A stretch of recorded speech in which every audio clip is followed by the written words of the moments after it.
White House Communications Agency tinawag na Pangulong Rodrigo Duterte si Pangulong Ferdinand Marcos. Umabante sa balita si Abante reporter Eileen Taliping.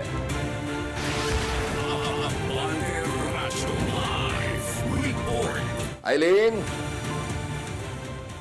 Ronnie, pumalpak ang Communications Agency ng White House ng Estados Unidos matapos magkamali sa inilagay na caption sa bilateral meeting ni Pangulong Ferdinand Marcos Jr. at US President Donald Trump sa ikatlong araw ng official visit ng presidente sa Washington, D.C. Sa halip na pangalan ni Pangulong Marcos Jr. ang nakalagay ay pangalan ni dating Pangulong Rodrigo Duterte ang nasa caption kaugnay sa naantabayan ng pagkikita at pulong ni PBBM at Trump.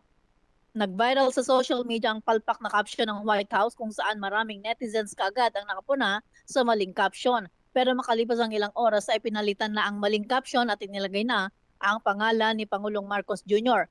Sa ginanap na pulong ni Pangulong Marcos at Trump ay nabanggit ng US President ang dating Pangulo ng Pilipinas na dumistansya sa Amerika dahil sa pagiging pro-China nito. Ako si Eileen Taliping ng Abante Radyo. Ito ang balitang mabilis, mabangis at walang mintis.